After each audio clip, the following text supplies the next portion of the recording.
Diasco Foot, miroir du football de la diaspora congolaise.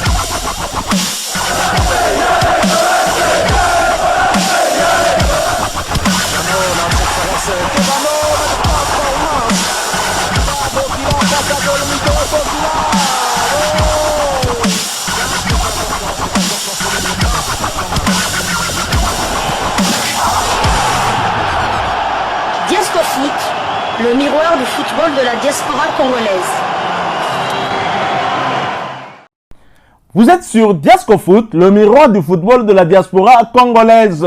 Diasco Foot vous dit bonjour, tout le plaisir est pour nous de vous retrouver, mais surtout de savoir que vous êtes nombreux en train de suivre votre chaîne YouTube dédiée uniquement aux footballeurs de la diaspora congolaise. C'est l'heure de partager avec vous quelques news que nous avons pu récolter pour vous, des news concernant la tanière des léopards de la République démocratique du Congo, et cela dans le cadre de cette première livraison sportive de ce lundi 2 septembre 2024. Une livraison que nous débutons par les Pays-Bas, où l'on disputait les matchs de la 3e journée du championnat. Bon. Certaines équipes ont 3 matchs, d'autres en ont 4, mais 3 c'est le cas du Fortuna Sittard.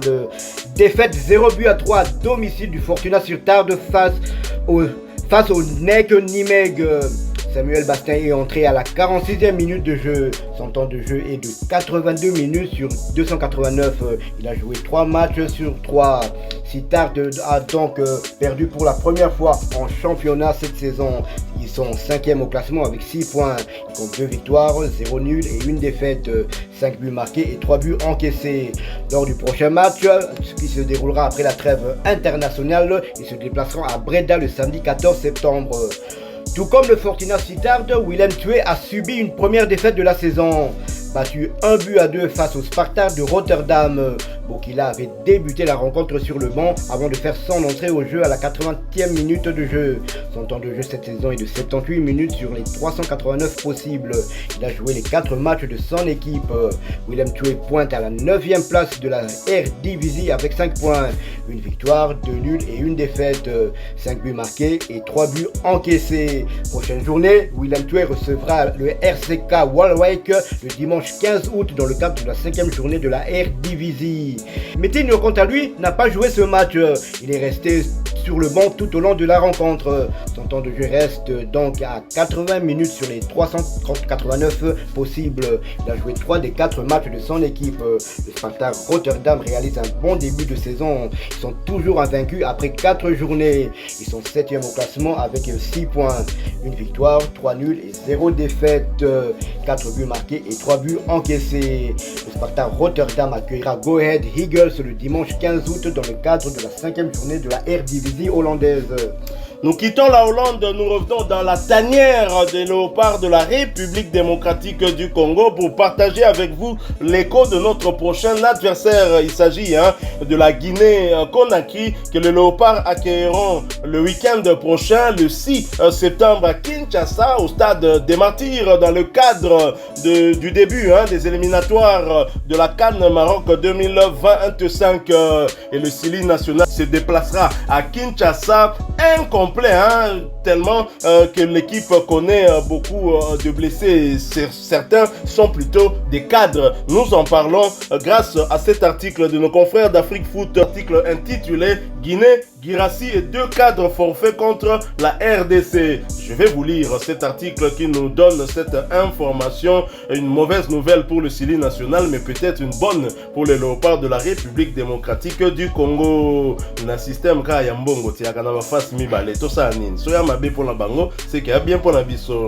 À l'annonce du rassemblement en vue des éliminatoires de la CAN 2025, l'équipe de Guinée déplore une cascade de blessures, dont celle de Serhou Guirassy. Alors qu'il dirige son premier regroupement à la tête du Sili national, le sélectionneur Charles Paki doit se passer de plusieurs cadres. En effet, l'avant-centre vedette Serhou Guirassy, appelé malgré sa blessure et qui n'a toujours pas joué avec le Borussia Dortmund, ne tiendra finalement pas sa place, annonce le Média Foot 224. Selon la même source, le staff technique est à pied d'œuvre pour lui trouver un remplaçant.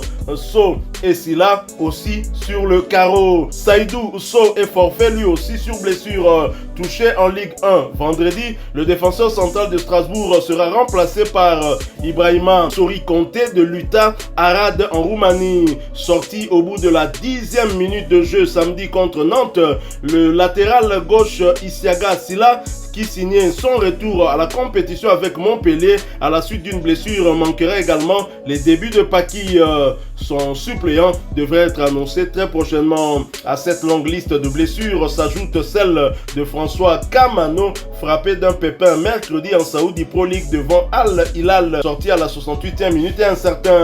Et un doute entoure également le latéral droit Ibrahim Diakité du Cercle Bruges, qui a récemment récupéré de sa gêne aux adducteurs, mais n'a toujours pas joué la moindre minute cette saison. Pour rappel, les Guinéens se déplaceront à Kinshasa pour affronter les Léopards de la RDC le 6 septembre, puis croiseront à Yamoussoukro en Côte d'Ivoire les Taifa Stars de la Tanzanie 4 jours plus tard. Donc voilà, la Guinée qui connaît beaucoup de forfaits suite aux blessures.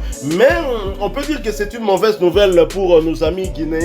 Est-ce une bonne nouvelle pour les Léopards? Peut-être pas. Si les Léopards ne connaissent pas beaucoup de cas de blessés, mais nous avons pas mal de cas de joueurs qui n'ont pas encore de temps de jeu depuis le début de cette saison. Et des cadres, je pourrais citer dans la défense de la République démocratique du Congo, au moins 2 joueurs habituellement titulaires, surtout lors de la dernière CAN, n'ont pas de temps de jeu. Il s'agit de Chancel Mbemba Mangoulou, le capitaine de l'OPA de la RDC, de Gédéon Kaloulou, qui n'a pas encore glané la moindre minute, même pas une seconde, depuis le début de la Ligue 2 française. Et nous avons bien évidemment d'autres joueurs qui ont repris, comme Moutoussami, mais il n'y a pas longtemps, avec son nouveau club Sivaspor. Nous avons Meshak Elia qui s'est blessé. On pensait qu'il aurait pu jouer le week-end dernier, mais cela n'est pas arrivé. Les premiers arrivés commencent déjà ce jour, ce lundi 2 septembre, d'après le programme de la Fédération Congolaise de Football Association. Certes, les Guinéens ne sont pas vernis, mais les Léopards ne sont pas aussi sereins. Tout à fait, bonne nouvelle. Je ne pense pas, on ne peut pas parler de bonnes ou mauvaises nouvelles lorsqu'il y a des blessés, que ce soit dans le camp des adversaires ou bien dans le nôtre.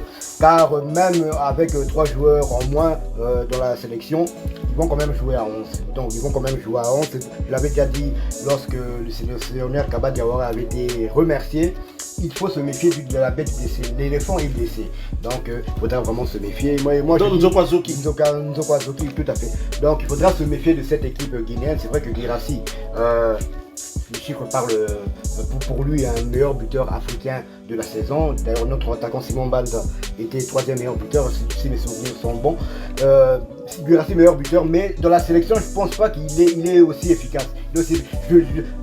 Par comparaison, je peux dire que l'absence de Meshak Elia pour la RDC nous préjudicie plus que l'absence de Guirassy. Là, je parle lors des derniers matchs de l'équipe nationale de Guinéenne. Mais Meshak a été... D'ailleurs, c'est lui qui nous offre les 3 points face au Togo. Et lors de la dernière CAN, il a quand même été décisif avec un but et une passe décisive. Il n'y a que Yohan Wissa qui a fait mieux que lui.